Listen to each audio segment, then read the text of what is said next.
कौरवों और पांडवों के बीच हुए महायुद्ध महाभारत को लेकर आज भी कई ऐसे रहस्य हैं जिनको सुनकर लोग चौंक जाते हैं। लगातार 18 दिन चले इस महायुद्ध में इतना बड़ा नरसंहार हुआ था कि युद्ध खत्म होने पर सिर्फ 18 योद्धा ही जीवित बचे थे। ज्यादातर लोगों को पता होगा कि महाभारत के युद्ध में सभी कौरव मार दिए गए थे। अगर आपको भी यही पता है तो ये जानकारी गलत है। दुर्योधन का एक भाई इस महायुद्ध के बाद भी जीवित बच गया था। दरअसल वह कौरवों के बजाय पांडवों की ओर से इस युद्ध में शामिल हुआ था।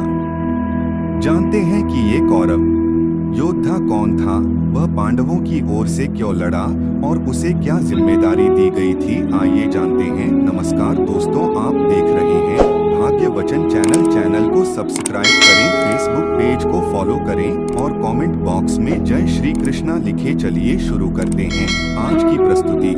महाभारत के युद्ध में दुर्योधन समेत सभी 100 कौरवों को वीरगति प्राप्त हुई थी। यहाँ तक कि पांचों पांडवों श्री कृष्ण को छोड़कर उनकी ओर से भी सभी योद्धा वीरगति को प्राप्त हो गए थे। दोनों ओर से लड़ने वाले कुल 18 योद्धा ही युद्ध खत्म होने पर जीवित बचे थे। इनमें दुर्योधन का भाई युयुत्सु भी बच गया था। युयुत्सु हस्तिनापुर नरेश धृतराष्ट्र की एक दासी के पुत्र थे। वह धर्मात्मा होने के कारण दुर्योधन के गलत कामों का विरोध करते रहते थे। इसलिए दुर्योधन और बाकी कौरव युयुत्सु को तरजीह नहीं देते थे। ज्यादातर समय कौरव युयुत्सु का मजाक उड़ाते रहते थे। युधिष्ठिर की घोषणा और युयुत्सु का फैसला। कौरवों ने जब महाभारत के युद्ध की घोषणा की तो युधिष्ठिर ने पहले ही दिन घोषणा कर दी कि ये धर्म की रक्षा का युद्ध है। पांडव अधर्म के खिलाफ धर्म की जीत के लिए युद्ध लड़ रहे हैं। उन्होंने घोषणा कर दी कि अगर कौरवों की तरफ से कोई भी योद्धा धर्म के पक्ष में अधर्म के खिलाफ युद्ध लड़ना चाहता है तो उसका पांडवों की सेना में स्वागत किया जाएगा। इस घोषणा को कौरवों की सेना में खड़े युयुत्सु ने भी सुना। इस धर्मात्मा कौरव युयुत्सु ने पांडवों की ओर से लड़ने का फैसला किया। वह तत्काल कौरवों की सेना छोड़कर पांडवों की सेना में शामिल हो गए। ही होने दी रसद और हथियारों की कमी। पांडवों में सबसे बड़े भाई युधिष्ठिर युयुत्सु की क्षमताओं और बुद्धिमानी से परिचित थे। इसलिए उन्होंने युयुत्सु को युद्ध में सीधे लड़ने के लिए नहीं उतारा।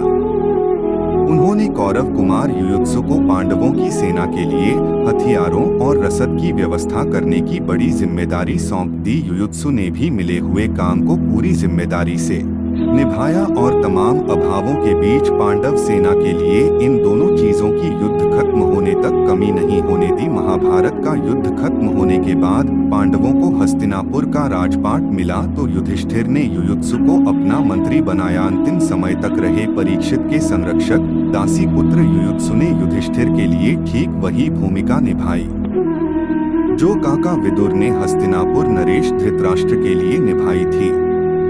जब युधिष्ठिर राजपाट त्याग कर महाप्रयाण करने लगे तो उन्होंने परीक्षित को राजा बनाया। इसके बाद उन्हें परीक्षित के लिए एक योग्य संरक्षक की जरूरत महसूस हुई। उन्होंने युयुत्सु को परीक्षित का संरक्षक बनाया। युयुत्सु ने इस दायित्व को भी जीवन के आखिरी समय तक पूरी निष्ठा से निभाया।